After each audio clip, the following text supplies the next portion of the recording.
now. We have Winnie Lichuma, who's the chairperson of the National Gender and Equality Commission, discussing all matters gender. We thank you for your time this evening. Thank you. Your reactions to this story, and of course, I think many people are shocked and surprised that this was mistreatment that was meted out by women against a fellow woman. What are your thoughts when you saw the story? I saw the story, and for me, it is not strange. Remember 2 years ago, the Kenya National Commission on Human Rights did release a report on sexual reproductive health.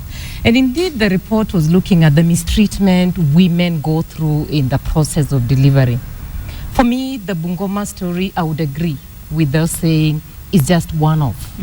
This is what happens every day in our public health facilities. We see the case of Pumwani. I was in Pumwani early this year. The same story. So it is disturbing that delivery, getting a baby, is supposed to be a joyous moment for a woman. You've carried this pregnancy for 9 months, and everyone, that's what it's called, expecting a child. It is unbelievable. It is sad, especially in this era and time. Reproductive health now is a right under Article 43 of the Constitution. Now, for me, for Bungoma and the reaction I see from the Ministry of Health, I don't think that is what we need. What would you want the government to do this evening? Of course, the 4 nurses have been suspended, but what can be done? Like we said, this is not unique at all. What would your recommendations be? My recommendations would be this, that we saw the Jubilee government come in and made progress by saying maternal health will be free. The question then I ask the government is, what is free?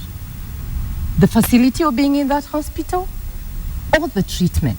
Because what we find lacking, my sister, in this hospital is the aspect of non-availability of commodities.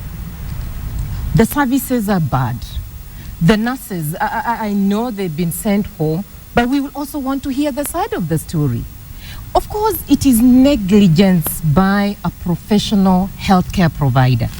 Looking at the Kenyan story, we know the last statistics we took, about 488 women out of 100,000 live births die every year. Kenya did sign the MDGs. It did put that it was going to reduce the maternal deaths to 157. 2015 is just around the corner. We're talking about mistreatment and delivery in one facility. Take around the hospital, go to Pumwani, go to other provincial or county facilities as we're talking now. This happens every day. Women are in tears. We have negligence that is administered by the healthcare provider, the doctors, the nurses. For me, to want to treat the nurses as the only ones who are capable, it is not right. Where is the ministry's person in charge of Bungoma health facility? I was talking to the governor of Bungoma today, and indeed, he is equally shocked. But what I think we need to do is, let's get serious about women health matters. Let's invest a little bit more in our facilities. Women want to joyfully bring both men and women to life.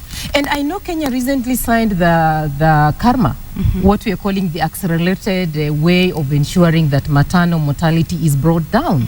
And Kenya has celebrated it. But how are we going to bring maternal mortality down if the own persons we have trained can do what we have seen in that clip? It's unacceptable. It's totally unacceptable. So even while we're focusing on making maternal health services free, that perhaps we need to also take a look at the healthcare providers in that particular aspect? Their training, their capacity, their capability, their bedside manner? You're looking at a whole spectrum of this. In that, you're finding healthcare providers who are poorly remunerated. Recently, I know we have not really streamlined where the providers belong. Do they belong to the county government? Do they belong to the national government? As far as looking at the Schedule 6 in the Constitution, we ought to have moved those services to the county governments. And for me, I think as we move them to the county governments, I will then be calling upon the governor Bungoma to tell us exactly in his budget how much has he put towards reproductive health? How much of his budget is going into buying the commodities within the facilities? Because it's one thing to say maternity is free, but it's another to give services that are acceptable. There are some quotas in this country, and when we went around doing the reproductive health inquiry, there are women who still would have their babies in their houses. Reason? They do not want the mistreatment. You need dignity at the time when you're bringing a baby to life. Right. So where is the dignity, especially when we are looking like at the Bungoma incident? It's terrible. Indeed. And we thank you for that. And thank you for your time. We have to leave it at that this evening. We thank you so much for your time. We've been speaking to Winnie Lichuma, who's the chairperson of the National Gender and Equality Commission, just talking about the reactions that are coming out of this story and more of your feedback that is coming in. Let's take a look at some more of your tweets that are coming in. And this is Mwafrika, who said, if we go all the way to ease an animal and the pain that it goes through during a birth process, how can we not for a fellow human being? God have mercy.